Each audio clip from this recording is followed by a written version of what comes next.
Welcome to the Unscripted podcast. My name's Corby LaCroix, and the song you're hearing right now is called Great and Mighty One, available on Spotify, iTunes, or wherever you get your music. But for now, recording from the Unscripted studio at the Junction in Old Hilliard, here's your host and my friend, Aaron Conrad. Great Redeemer, God of grace. All right, everybody, welcome to Unscripted, and we literally just put this together in the last, 5 minutes, 10 minutes, hour, but special Unscripted today. I've never had a guest with not a Zoom background, it's a real background. So if you're seeing this on video, my man's on the beach and there's waves crashing behind him. That's not one of those green screen videos, like that's the real deal. So Corby, thank you for the introduction on the audio as always. Welcome to Unscripted from my studios here at the Junction in Old Hilliard. Let my guest introduce himself and we will roll from there. Fantastic. My name is Trey Etheridge, and I am the founder of Men Passionate About Christ Ministries. And you're right, I am sitting in my happy place. I am at the beach and try to spend as much time here as possible. I don't live on the beach, so I have to make a little bit of a drive to get over across the causeway. And it's looking nice today because the sun is high clouds.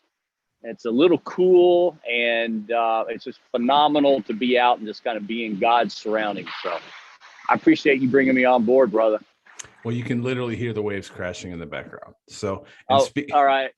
Speaking of background, and that's a good thing. I think, although some people might be so soothed by it that they fall asleep, hopefully we'll keep them awake during the episode. But speaking of background, there's some construction going on the other side of the wall of my studio here at the Junction. So I'm going to be off and on that mute button real quick. But I'm glad to have you on today. It's crazy. Construction background. Whenever I do my podcast, it's always like the guy with the weed eater, and you get halfway through, and it's like, oh man, that's right. All right. Right. Well, you never know. You never know what's going to happen. That's why it's unscripted. So otherwise, I'd be Joe Rogan and #1 podcast in the country. But it's not. We both got high goals, bro. We both got high goals. We got high goals. So all right, let's start at the very beginning. So introduction purposes, you and I met because of our common friend Gary Miracle. You reached out to me. You're a good friend to Gary, as am I. But you reached out to me and your son. Through your son, we were able to do something for Garrett Walston of my diehard fandom, North Carolina Tar Heels. And so that's where we kind of met. But let's go back to the beginning. Why don't you introduce yourself to everyone a little bit more? Tell us your story. And we've got a lot to cover, man. There's in a few short months, we've covered a lot of ground. So why don't you start at the beginning? Well, it's just so cool. I believe in what you're doing, and I think you kind of see what we do here, and I appreciate your belief and support in what we're doing. And we weren't put on this earth to be alone and accomplish things alone. So this is an amazing opportunity to be with you, brother. I got the story that's pretty all-American. Grew up in an all-American family. I like to tell people that, if I'm dating myself, but those people that remember the show Happy Days, my family was the Cunninghams and I was Richie, and no big issues, didn't have much drama. It was being the jock, dating the cheerleader and all that stuff.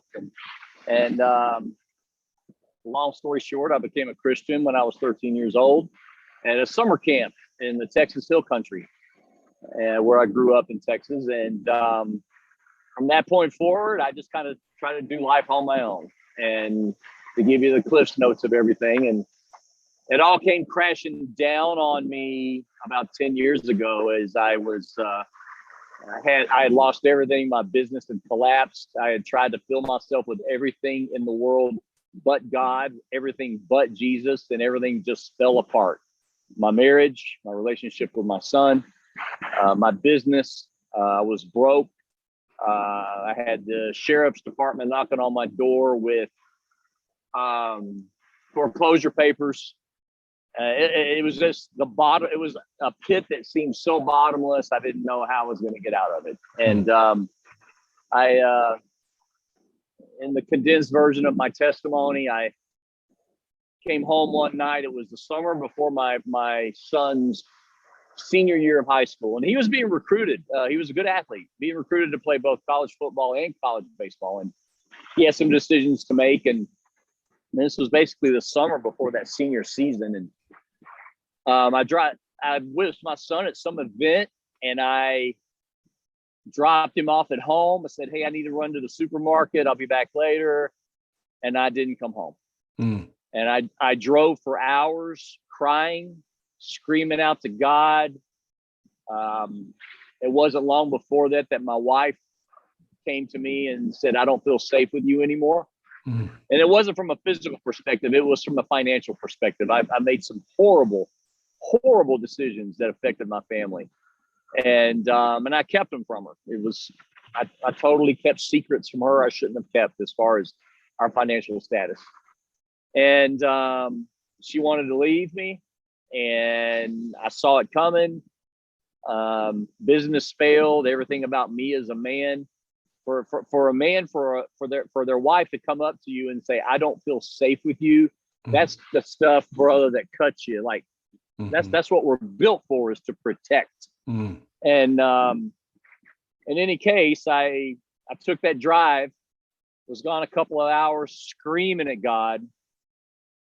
Why did you put me here? Why aren't you answering my prayers? I've done these things, X, Y, Z, and pillar in my community, and all this stuff. And I ended up at a rest area, and in my pickup truck, I had a hunting knife. And I just stared at that knife, and I decided, I had made the phone call earlier in the day to my life insurance company that I had cleared the rider for suicide. And I was in a predicament, Aaron, where I was like, all right, do I slit my wrist or do I slit my throat? What's going to be quickest, man? And that's how low it was. Wow. You know what's even more screwed up?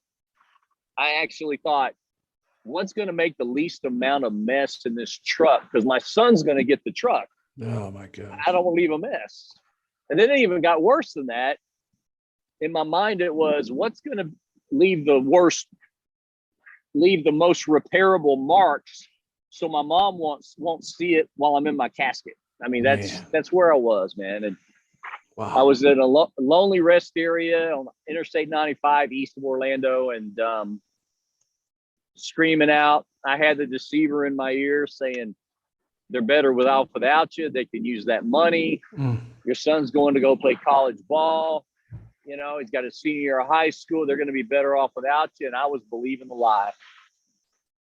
And I screamed out to God one more time and just said, "I'm better off not being here. So here I come." And Aaron, at that moment, even though I confessed my belief in Christ when I was 13 years old, repeated a prayer from a pastor, at the pulpit, that I had no clue what it meant. At that moment, you can call it, I heard the word of God, or I sensed the word of God, or popped into my head, whatever it was. The words came to me: who's going to watch Garrett, my son, play football on Friday night? You're going to need to be there on a Friday night. And it was really odd to me. And then the next things I felt and heard and sensed were, "I've never left you. You can't leave your son. I've always been here. I just never reached out to him." Wow. It was like it was like I was reaching out to him. He's like, he answered the phone, Aaron, and looked down at me and said, "Dude, I've been waiting for the phone to ring." Right. Where you been? Right. I've been watching you, and it ain't going so good. Wow. I've been waiting for you to call. Right.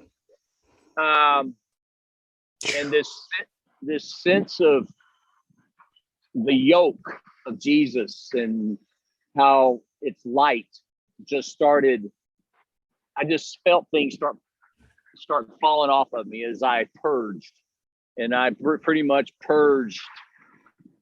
I like to say it was every sin I've ever committed in my life, but I know that's impossible. But right. I just purged, people I'd hurt, what I'd done, people I'd stolen from, you know, and all of that, and just brought it right to the cross. Mm.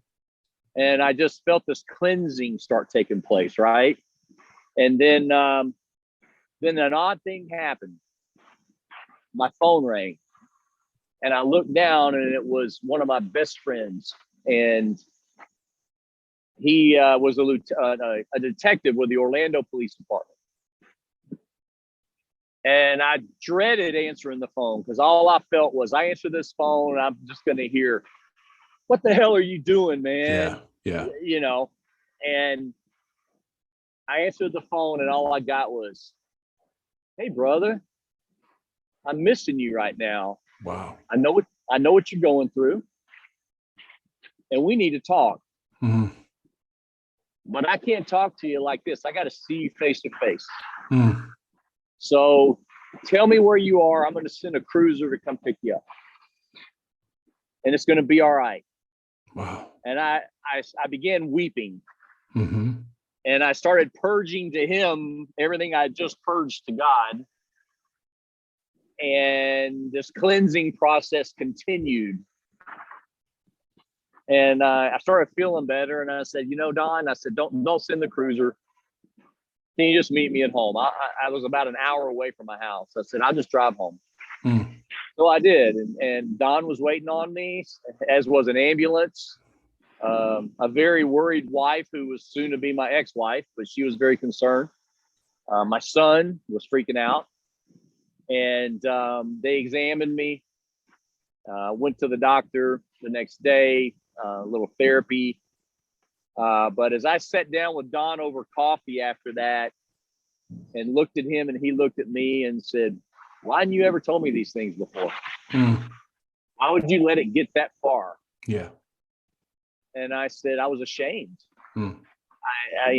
I was ashamed I'd let my family down. I was ashamed my wife told me she didn't feel safe with me anymore. What man wants to say something like that, you know?" Yeah. Yeah. And then you know what he said to me? Mm. He looked right at me, brother, and he said, "I'm having troubles with my marriage too, man." Mm-hmm. And then he said, "You know what? I've gotten a few notes from the bank itself. I'm not as far along as being foreclosed on like you are, but I've had a few notes from the bank, and you and I are experiencing the same stuff in life. And Mm-hmm. why don't we ever talk?" Mm-hmm. And so that night before, I discovered who Jesus truly was someone that had never left me, Mm-hmm. that always loved me, that totally forgave me, that totally justified me through his blood on the cross. I just didn't connect all the dots, man. And then with the phone call and the talk with my brother, the men thing came in, and us men, we don't go there. And so that was basically the seeds that were planted for our ministry today. And we're going pretty strong. That's awesome. I think you've seen some of the things we've been doing. Yes, sir. Mm-hmm. So that's kind of how Men Passionate About Christ got started. Wow. I mean, wow. I have a feeling, it's so funny. You and I were talking, I don't know, half hour ago, 45 minutes ago. And we didn't even know what this was going to be. We were just going to click record and see what happened. And I'm sitting here listening to your testimony, and I'm thinking that this is going to land with somebody that really needed to hear it today, whoever that is. And I don't know. Right. God knows who that is. But man, somebody needs to hear that story. That's a powerful story. And it's real. I mean, it's very raw, but I love that. You're so right. We have this tendency to want to pull us. And look, there's books. I'm sure there's shelves and shelves of books written about this. But as men, we want to pull ourselves up by our bootstraps. I'm from Cleveland, so I have a tendency to get very Clevelander, as I call it, my 216. My dark side comes out when I get angry or or frustrated or protective and those things. But sometimes that's not a good thing. Sometimes there's that vulnerability. And you and I were just on the phone, like I said, 45 minutes ago, half hour ago, and you were asking me some questions and holding me accountable to some things. And we got to have it, man. We have to have it. And so for you to start a ministry, and you didn't just start a ministry. That's what's so powerful. I hope people just heard. You didn't just start a ministry. You've lived the very person that you're appealing and working to protect and help in a men's ministry is someone just like yourself sitting in that truck. Is that fair to say? It's very fair to say. There's a little extra that happened after that night. I know you're a sports guy, man. And, 3 months later, it was a Friday night. And my son, my 17-year-old son, his name's Garrett, starting quarterback, national TV game, lots of lights, state champion, or I'm not state championship, but state playoff implications, and tight game going to the wire. And he happens to have the worst thing ever happen to him in his life happened to him on this football field that night. Of course, the team lost. The last game he would ever play in high school. I got to admit, I didn't really have a good club in the bag for the shot that I needed to take to help my son right there. It was one of those deals, and he didn't come home. He didn't come home. About 1 a.m, I saw the lights of the truck come in, right? And I was sitting there on our big sectional, no TV on, just sitting there in the dark. And I was kind of weeping for him because I knew how hurt he was, and the cruelty of the internet. It just, to see things written about your own kid, it just heartbreaking. And he walked in and he couldn't even get past the threshold as I saw the tears start flowing from his eyes. And he just came up and he collapsed in my arms on that couch. And he wept loudly. And I just held him, and just said, "I love you." And that's the only words I could say, because I just didn't know what to tell him at this moment. I couldn't tell him, "Hey, get over it. It's just the game." It was the biggest game of his life. Right. And that night, Aaron, and I know you have kids, but that night I sat there and laid there and held my 17-year-old son all night long. Woke up with him the next morning. That's the last time I've held my son. Was when he was 17 on that night. Wow. Well, as I was holding him that night, Aaron, I thought back to that rest area in that truck when I heard the words, "Who's going to watch him play Friday? You're going to need to be there one night." Yeah. And this was the night. Right. And it just electrified me to think that. And I wish I could tell you the story ended happily with my wife, but she left and went back to Texas. And, Garrett went away to play college football for a year, and then he ended up playing college baseball and did well. And he's very successful in the business world today. Yep. And then it was about, like I said, the seeds were planted. And it was about 3 years later when I met this amazing lady that I'm married to now. And we were just dating, and I got a phone call from one of my best friends, but it was his wife. And she called me and said, "Trey, I got bad news." And I said, "What's up?" And she said, "Raul is no longer here." And I thought, "What do you mean he's no longer here? Did he go on a plane and go to New York or what?" And she goes, "No, we found him dead this morning. He slit his throat in the bathroom." And Aaron, I just talked to him yesterday, the day before. And I said, "Milda, what the heck? What are you talking about?" And she said, "Well, his depression finally got him." I said, "Depression?" And she goes, "Well, yeah, and his alcoholism." I said, "What? Alcoholism?" I said, "Man, every time we go out to dinner or to a function, I have a wine with my steak, and he's always, 'Diet Coke, please.' I have a Diet Coke. I have a Diet Coke." He was a closet alcoholic. I had no clue. And then she said, and then when he got fired from his job, that was the last thing.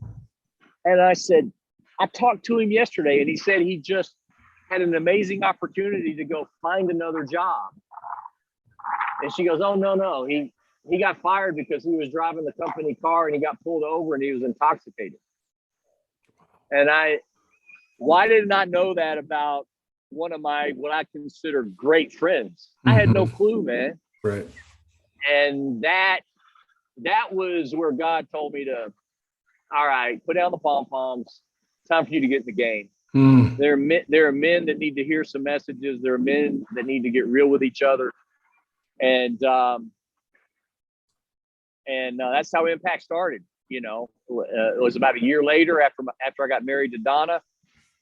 Told her what was going on. I asked her permission, and I said, I want to get about 4 guys in my living room, and I don't want a Bible study. The Bible's going to be a huge part of what we do, but I just want 4 guys to look at each other and say, you know, we're not real about who we are. We're not real about who we are as Christian men, and we want to get that way. And so 5 years ago, 4 guys in my living room, and now it's turned into you and me 5 years later, and I'm sitting on the beach talking to you on a podcast in Columbus, Ohio. Right. In Columbus, Ohio. Yeah, you know, man, that's so amazing because there's so many things in there that I could unpack, and I don't know where this podcast goes. I'm not responsible for that. What I'm responsible for is the inputs, and God controls the outcome. And you know, God's going to control the outcome of who clicks on listen or play or whatever it might be on whatever platform it might be on for this episode. And I pray that those words are falling not even softly, because for guys, we don't need to hear it softly. We need to hear it loud, and we need to hear it real. So look, man, I'll go ahead and testify and raise my hand and say it's hitting me pretty hard what you're saying right now. I'm the worst. My wife will tell you I'm the worst. You know, we have a text string that you're a part of called the Band of Brothers. And, you know, it's a text string because that to me is still somewhat safe. If I'm just being very honest on a podcast, it's safe. You know, I'm not looking at you in the eye like we are right now. And, you know, I'm going to get on a plane and come down your way in 2 weeks for a conference that you are putting together. That's going to be difficult, man, because now we're going to be face to face and I can't hide behind my little keyboard on my phone anymore. Right. I mean, I think that's, it's, you know, that's not vulnerable. That's somewhat real, but not real, you know, being face to face, shoulder to shoulder in the foxhole together, fighting this battle together. That's real. And so, let's talk about MPACT for a minute, but then I want to talk about all the things that you have going on because I want people to find places where they can find you. So talk about MPACT. What do you guys do? What's the overall, and I think you've touched on a little bit, but why don't you go into MPACT a little bit? You know, our main objective is to work with men in a very confidential, non-judgmental, non-condemning atmosphere where they can, excuse me, it's kind of trouble when you're sitting on the sand on the beach and the sand shifts underneath you. First world problem, man. I know, right? No, but we started in the living room where men just began sharing things that were haunting them from their past that they were ashamed of. Whether it's adultery or pornography or their addiction or, you know, they beat their kid one night or whatever it is. But they had the opportunity to sit with us. You know, James writes, Jesus' own brother writes in James chapter 5 about confessing your sins to one another. So through prayer and then, you know, the Holy Spirit, there's a healing process that can begin. It's not about confessing to God. It's about confessing to brothers. And that's our cornerstone scripture. Is for me to sit down with you, Aaron, and say, bring it, man. There's nothing you can say that's going to upset me. There's nothing you can say that's going to make me judge you. There's nothing you can say that's going to make me condemn you. But you need to get it out. And I might not have the right answer. But at least as you open your mouth, the brothers start feeling things just kind of falling off their shoulders, you know? So we wanted to be that type of an organization and a ministry. And for 4 years, we met at a local restaurant every Wednesday morning at 6:30. And then it just kept growing. We turned from 4 into 6 into 8 into 12. And all of a sudden, those intimate conversations, we're having too many people. So we created another day to meet. And then we created a virtual meeting. And then we let's go social media and create a website. And now we're a not-for-profit. And, we want to be a resource for men to understand the truth of the gospel. And just like Jesus told me that night, I've never left you. In spite of all the crap I've done in my life, I've never left you. And we want to convey that message to men everywhere, that your identity changes when you become a Christian. Jesus's blood meant something. His resurrection meant something. It's the most historical 2 or 3 days in the history of our world. And so many men don't understand it, and they just hide, or they shrug it off, or I don't want to get in a men's group. I could care less about that. I just want to show up at church for 30 minutes on Sunday and hear a message from the pulpit. We want to be that resource for guys to come out, come clean if it's on their hearts, and just have an ear. And so we created our brand new page opened up last weekend. I'm so excited about it because we have what we call the MPACT Brotherhood Support page. And we're reaching out to men all over the world saying, what's your struggle? What's the thorn in your side? And you can go down the list, whatever it is. You know what? We've got a group of 15 to 20 men that have struggled with what you struggled with. Shoot us an email. We want to start a correspondence with you right now. And that website went live last Saturday, and you wouldn't believe the emails I've already received from men just saying, hey, I cheated on my wife, or I went back to the bottle, or I just needed someone to hear me say it. And it's been a powerful tool, man. And it's what brought me and Gary together, our friend Gary Miracle. Gary, after he got healthy, he went to my pastor and just told him, I want to get involved with men. And my pastor says, you and Trey got to get together. And so Gary and I become instant friends, because that's it. That's a lot of his message too, So we just want to be that resource, Aaron, and for anybody that's listening on this podcast or people, we want to be that resource for men. It ain't about us being promise keepers or being macho or being better men. It's about Jesus and how we get past it, leaning on him instead of filling ourselves up with all the worldly junk. Yeah. So. Well, what's the resource for that? So what's the website? Go to MPACTministries.org. Now, MPACT is spelled with an M.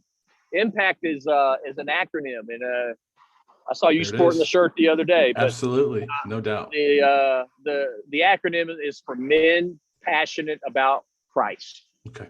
So it's MPACT Ministries.org. You can access our brothers' revelations in Christ. You can access daily messages, some of my thoughts. We have both of our podcasts that are on there. You can listen to every episode. We have the Brotherhood Support page that guys can go to. Just click on the email, and we will put you in touch with the man that has struggled with whatever you're going through. We have some merchandise to sell for fundraising to keep the operations going for the ministry. We always love for people to partner with us donation wise for monthly giving. We are a non-for-profit 501c3s, and I left a very high-paying job. God called me last December. I left my job in corporate America to do this for a living, and spread this word of hope to men. And so that's the main place I'd go. The other place is our Facebook page continues to grow. We don't have a gazillion followers like you do yet, but we're getting there. I have like 5. Seriously. But anyway. But we have a Facebook page for the ministry. It's called MPACT, Men Passionate About Christ. I think the tag for it is Impact for Men, FOR, Impact for Men. We also have a page newly created that doesn't have many followers yet for both of our podcasts. And then, of course, the Instagram presence as well. So we're just trying to keep content up. We want men to ask questions. We want men to look and say, you know, I never really heard that before. Mm-hmm. What do you mean that the Bible says I am truly forgiven? I sit at home at night and I pray and worry and everything else if God's even listening to me. And you're telling me that the blood was that powerful that 2,000 years after Jesus died, I'm forgiven for the sin I commit today? And I'll look at him and say, exactly. Yeah. I mean, he says past, present, and future. And guess what? 2,000 years ago, Aaron Conrad was in the future. Mm-hmm. And every sin Aaron Conrad commits or Trey Etheridge commits was in the future. So we need to rest in what that truth is. Mm. So we really dive deep on those kind of things. Well, the same power that raised Christ from the dead lives in every one of us, and we forget that sometimes. We minimize it. We don't realize that, as our friends at Mercy Me say, you know, you're driving 35 with a rocket inside. I didn't understand that lyric, and so I asked our friend Gary, like, what does that mean? Like, I don't even know what that means. Yeah. And he explained it. When he explained it, it was like this aha moment. Like, you're right, man. We're driving 35 through life. We're in the school zone at 20. And we got a rocket inside, and we have so much more potential than we realize, and we can't tap into that potential until we get real with one another and start sharing with one another. Otherwise, we're gonna get buried. We're gonna get buried by our own junk, man. We're gonna do it.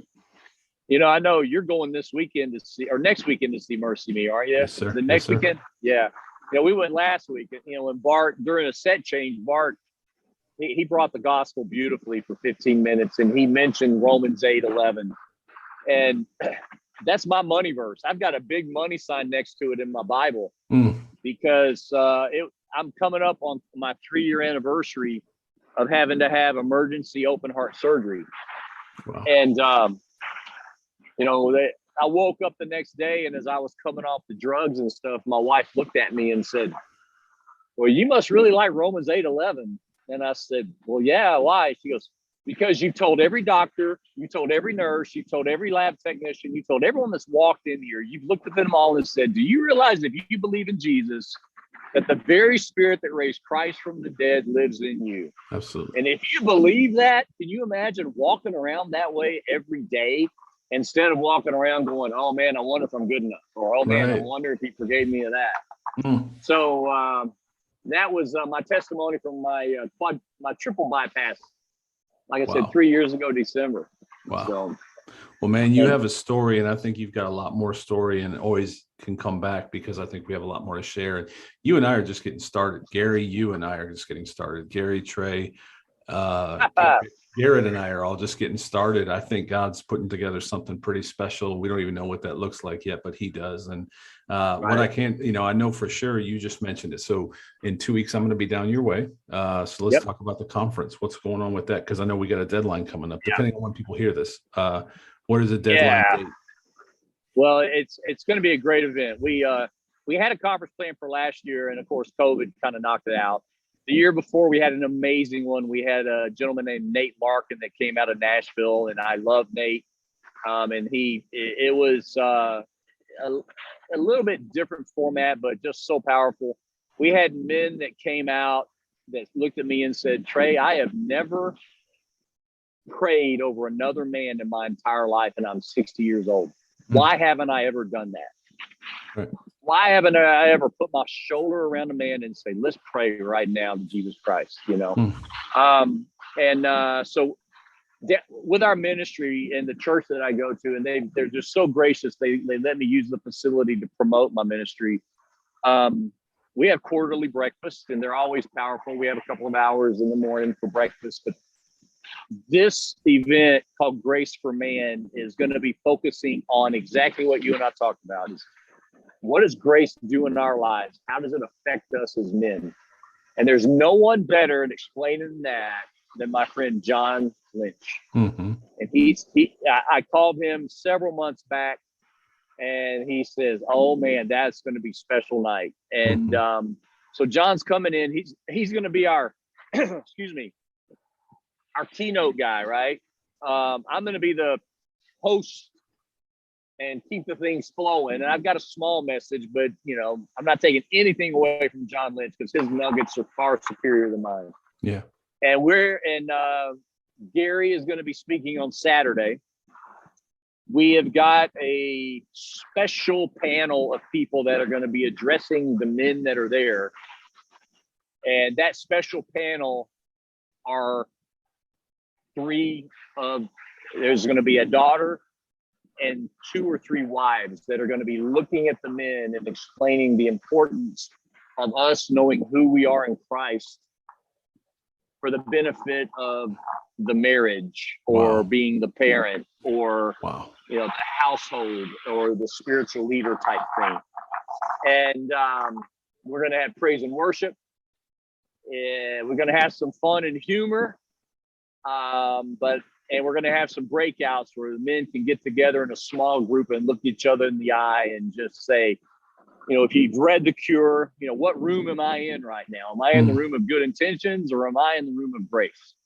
And, where am I in my journey? And John calls it, he thinks it's going to be stunning. And that word's pretty powerful. I don't use that word much unless I see my wife in a beautiful dress. I say, it's stunning tonight, right? Right.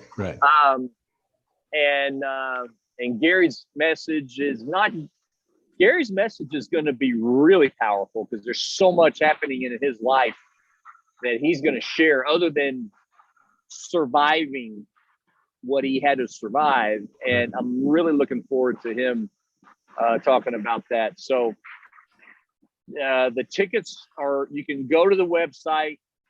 It's called Church. It's at the Church at Vieira in Melbourne, Florida. You can fly into Orlando. You can fly into Melbourne direct flight from Atlanta or Charlotte. We're going to start at 6:00 on Friday night. Like I said, some praise and worship, some brotherhood, some food. It's a $35 early registration fee. And that early registration period ends Halloween night. So next Monday it goes up and it's only $50 then, but it's still a benefit for anyone who wants to come to go ahead and get up there and register. And I can give you that site to put on your, on the verbiage for the podcast, Aaron. Sure. But it's churchatviera.com/events. And you can just scroll down till you see the men's conference. You don't have to scroll far. You can also see the information on the front page of my website with the registration information there. And if you check out the Impact Facebook page or Instagram account, it's all over. It is all over. There are ways to a welcome message from John and from Gary. And I tried to keep up with them, but they lapped me. But I would love for all of your friends. I can't talk to you without doing this, by the way. So for those on audio, he just put on a Carolina hat. So all you Tar Heels, because I want to talk about that. I want to talk about this cap as well and what we're doing. But for the men's conference, registration's going through the roof right now. We got guys coming from all over the country, and man, I just can't wait. I know there's going to be one man there that walks away with the revelation of Christ in his life. And if it's just one man, we've done our job. Worth it all. Absolutely. Worth it all. Yep. So let's talk about the Carolina hat, because you did mention it. And so I'll have all the links that you just talked about. So that's important. And you only know I'm going to be there. I'm getting on a plane. I'm going. I can't wait to be there. And I'm looking to go down there, not to just sit around and be with guys. I'm looking down there to get change. To be challenged, and I know I'm going to come back different, and I'm looking forward to it. Yeah, buddy. I think you're going to love it. I can't wait to see you. And we're going to, by the way, I've got plans for you. You and I are going to be taking a walk on this beach right behind me. Okay. So you can tell all your Columbus people, I'm taking a swimsuit with me. Oh, dude, you do not want to see me in a swimsuit. All right. Let's talk. We'll keep the shirt on. Let's talk Tar Heels. I love it. Dude, this is why I love your podcast so much, because it's just, it is what it is. I watched the Kerry Jobe one the other day. Okay, I'm sitting here. I know Kerry Jobe was on there blowing me away, so you guys, I'm sitting here just Joe Schmo, but we're going to make a difference somehow. Nah, dude, every guest is special. So, and every guest has a story, and every one of us has a story, and every story is important, regardless of what your platform is or who you are. I mean, every story is important, and every one of them lands somewhere where it needs to land. And I guarantee you, again, this one has landed somewhere today that needed to be. So, don't minimize awesome. the impact of this interview. I won't, and Yeah. I know God doesn't. So, No way. and your No life, way. man. That's look. Don't minimize it. It's huge. And God love Carrie Joe. I mean, we all do, but Man. don't minimize the Yes. impact. I told you the story about that concert I saw for her, right? At the House of Blues down at Disney. I walked in. It was my birthday. I'll never forget it. And all the bartenders are just sitting there like this because there ain't nobody buying drinks. I saw a couple of beers out there, and at the end of the night, she stopped before her last song and she looked at the crowd of House of Blues. There might have been 2,500, 3,000 people there. She looked at the crowd and said, "Guys, I'm going to challenge you out of just through the love of Jesus. When you walk out, you see those tip jars in front of those bartenders? I want those tip jars full. I want them tipped more than any other concert that's ever come in here, the secular concerts or whatever. So would y'all mind doing that for me?" And dude, when I walked out, those 10 or 12 tip jars on that bar were overflowing. That's awesome. People were going and buying a Coke, using their credit card and giving a $20 tip for a Coke. I mean, it was too cool. I love that lady. I love her. So like I said in that episode, if you haven't seen it, go check it out. Not to promote my own podcast, but Carrie Job's music walked my mom home, and I'll never forget that. She was my mom entered eternity and the rest of her life with her king to Carrie Job's music and words, and that's just something you can't.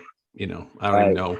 I don't know how you say thank you for something like that, but all right. So we've covered the conference. 2 podcasts quickly. 2 podcasts. You've got what are those? We started a podcast this year. We have about 14 episodes, 12 or 14 episodes. It's called Grace for Man. And since I started the ministry, I am I take a lot of notes on men's stories so I don't forget them. And so the Grace for Man podcast, they're me telling the stories of the men in a confidential way. So you can go and click on any. If you want to start with one of the podcasts, go to Unconditional Forgiveness. Okay. It will blow your mind. You can go to my podcast, my testimony, but that's boring.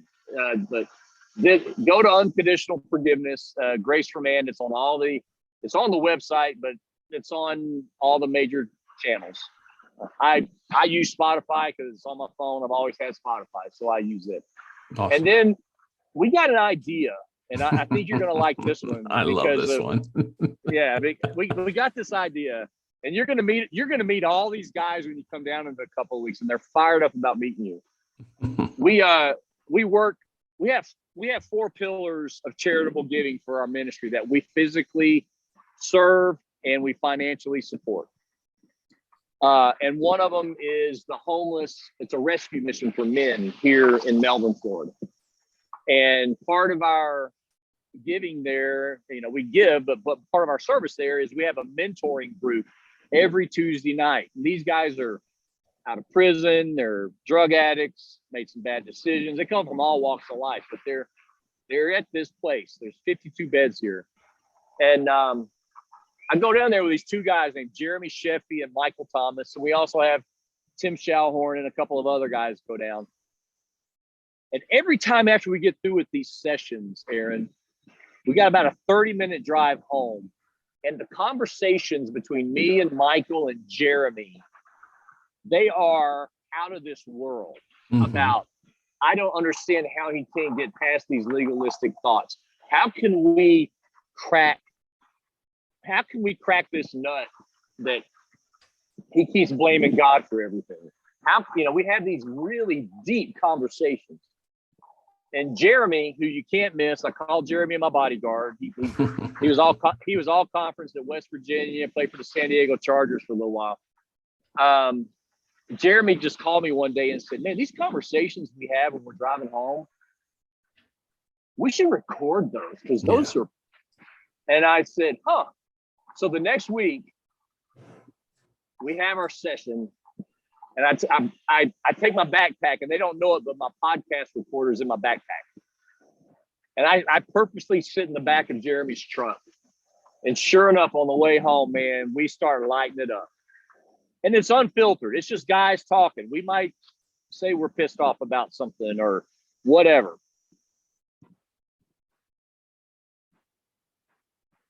And I set the microphone up in between the two of us, all three of us, and we talked.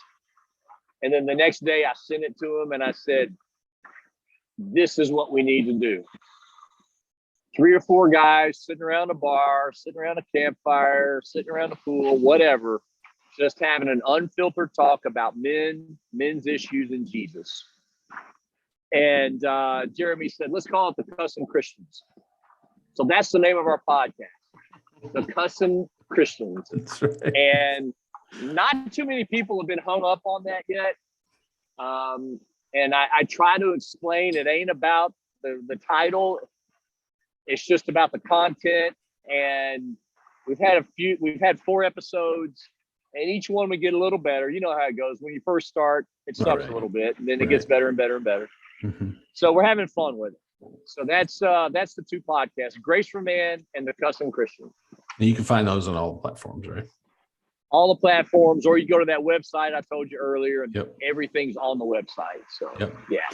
All right, so let's circle back because we didn't cover it. You're wearing the Carolina hat, which just my heart. I mean, it's so full. Hey, is this better? Is this better, or is this better? Oh man, the Tar Heels. They're both pretty good. Which way you want me to go? They're both pretty good. Either way, you're comfortable. I love the logo and I love the color. Yeah, I'd love me some Tar Heels. So let's talk Garrett Walston, because that was our original connecting point, and Gary. Yeah. But really, and what you all are doing something for Garrett, and I'm trying to just keep up and do the same. But let's talk about Garrett Walston for a minute. What he's doing this year and why he's doing it. I told you the rescue mission was our first pillar of charitable support. Our second pillar is Alzheimer's. Our third pillar is anti-porn and anti-sex trafficking. And our fourth pillar, because of the suicide theme, is suicide awareness, depression awareness, and suicide prevention. Mm-hmm. So my son called me out of the blue, and my son's name is Garrett. Right. And you talked to Garrett. You talked to my son. Yeah, great guy. Yeah. And Garrett works with a sports agency called Loyalty Above All. Mm-hmm. And they represent Garrett Walston because the college athletes the NIL agreement where they can make money on their name, image, or likeness. Mm-hmm. And my son called me one day out of the blue, and my son Garrett is very involved in our ministry. And he said, hey, Dad, I think we can do something pretty cool here. You remember, my sister-in-law's nephew. That's my brother's wife's nephew. He committed suicide in February. He killed himself in February. His name was Riley Estes. And total shocker. No one knew the length of the depth of his depression. And he ate dinner with his parents one night, and the next day he was gone. Mm. And Riley is the Estes family. They have their extended family, and that's the Walston family. And Garrett Walston, the tight end number 84 for the Tar Heels, it devastated him that he lost basically a brother. Right. And so he decided, and as my son told me, my son Garrett said, he's dedicating his whole season to raise money and generate awareness for depression awareness, suicide, and suicide prevention. And he said, how can MPACT get involved? How can men passionate about Christ get involved? And I said, you don't even have to ask. It's done. We're gonna find a way. So Garrett reached out to Garrett Walston, who had already gone to Coach Jones and got permission to dedicate the season and got permission to put the initials on the back of his helmet. And we went full blown in. We just says, we're in, man. We want to help. And so every pass that he catches and every touchdown that he catches, for every pass he catches, we're making a donation to the Rilo Foundation, which is for suicide prevention and awareness in honor of Riley Estes. And then for every touchdown pass that Garrett catches, we're going to double that donation. Awesome. So that's what we're doing. And every week we put up a goofy video for that week's opponent. And you helped me out with the Duke thing and brought your brother in from Duke. That's right. And so at the end of the season, when bowl season's over, I'm hoping just to fly up to Wilmington and get with Brian and Gretchen, the parents of Riley, who I've really gotten closer to now. I never really knew them. I saw them at my brother's wedding and something else. And so get to know them more and try to make our donation from MPACT Ministries to help that out. Because, dude, our youth are so isolated today. And the suicide rate for our youth is skyrocketing. And anything we can do to generate awareness to help with this would be great. Yeah. Well, and I think it brings it full circle because it talks about all the things that you talked about. One, your story, and where you were with suicide. One, or two, your son and the impact now that you have with the relationship with him. Three, the impact of the ministry that you've now, and I'm not using that word, no pun intended, but you're using now, the impact you're making because of the ministry impact that it's having. And then, the isolation that our kids now feel because of, and we're not here to talk politics, but the shutdown and being isolated from their friends and what COVID did to them from just an isolation standpoint is going to have long lasting effects far beyond this stupid virus. Crazy. Yes. You've got, so anyway, man, this has been awesome. You're awesome. I'm so blessed, honestly. I was blessed to meet Gary Miracle. That's just the guy replied to an email, and here we are. And yet here we are. And now you and I are now on, and Garrett Walston and your son. And man, I get to come down and hear John Lynch and meet, guys from, they're going to attend the conference. And I hope there's people getting on a plane and coming down and joining both of us for that thing. Yeah, I do too. We're expecting a pretty big crowd. Men are the world's worst about signing up for things in a timely manner. That's right. You need to send it to their wives. But yeah, and you know what? I actually sent an email to the wives of our church, right? And it went through the lady. It went through the women's ministry leader, and it just said, "Ladies, give your man a nudge. He needs to be here. Right. We need to be slapped around a little bit to get off the pot and get going, So we did that. But for registration purposes, like I said, we're 2 weeks from tomorrow from when it started, and we're already more than double where we normally are at this time leading up to an event. You're near a church. So I'm expecting 200 to 300 men show up, wow. And that'll be. But like I said earlier, if just one walks away with a revelation, 100%, it might be you, brother. It might be, it might be somebody else. But just one man walk away, I'll be happy. Because our theme with MPACT is one man at a time, and that's just how I approach everything now. Well, I can tell you already, I'm impacted. I haven't even been down there yet, so I can only imagine what's going to happen when we get down there. To quote our friends from Mercy Me, but man, I love you, brother. I appreciate you. I love that you got a real. Waves crashing in the background. It's not a green screen, man. That's another unscripted first. Has anyone photobombed us, or has anyone come up and photobombed me? I haven't been able to see. Trust me, I've been a little worried about the ones walking on the beach behind you, but no, it's been rather relative. But here's the thing: I've been so locked in and listening to you, I haven't paid a ton of attention. But I am OCD, so when things walk by behind in the back, I am easily distracted. And no, I haven't. There's been a few birds, but a few people walk. So that's beautiful. It's awesome. I like your background, because at my house, my background will be drapes, and it's boring. Yeah. So at least that, now I can do this and like point down and you can see it's live. So we're live and we're rocking. So You are. Well, it's awesome. All right, man. I'm going to see you in a few weeks, and I can't wait. I'm going to get this posted, and we're going to do this again. We're going to do this a lot. Got a lot more to talk about, bro. We do. We have a lot more to talk about, and we have a lot to cover, and we have a lot to do in the future. So I'm thankful for you and your friendship, and I know this is going to land somewhere today where somebody really needed to hear it. I appreciate everything you're doing. Right. Yep. And if anyone is on that website and they hear something today that strikes them or they have a question about, just go to our website. The first thing I would ask you to do is sign up for our newsletter. We don't inundate you. Nope. We'll send you a monthly newsletter and that's it. Yep. And the second thing is hit the email button, and I get it personally, and I would love to hear from you. So yeah, please reach out. Let's not do this alone. Get on a plane, come meet us at the men's conference. If you're not able to do that, get signed up for the newsletter.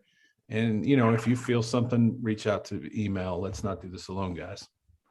Can we do one thing for fun? Just for, just on the count of three, we can give the slogan for the Rilo Foundation. You remember it? Oh, I do. Okay. So what you mean what Rilo stands for?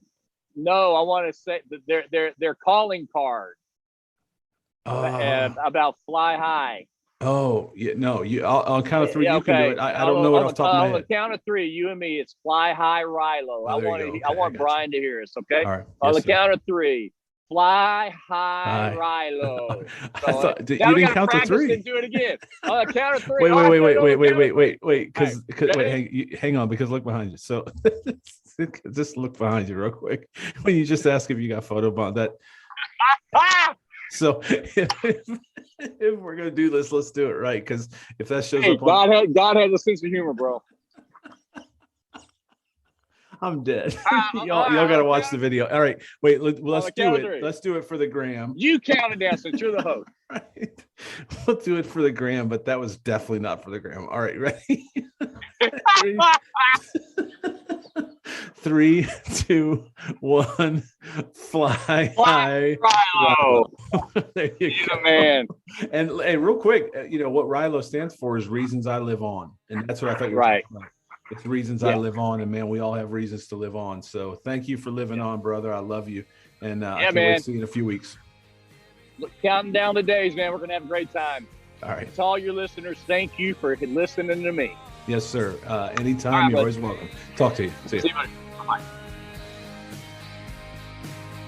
Thanks for joining us for another episode of the Unscripted podcast with your host, Aaron Conrad, from his studio at the Junction in Old Hilliard. Make sure to like, share, follow, and review on your favorite podcast platforms. Also, make sure to check out my song Great and Mighty One on Spotify, iTunes, or wherever you find your music. We'll see you next time on Unscripted with Aaron Conrad.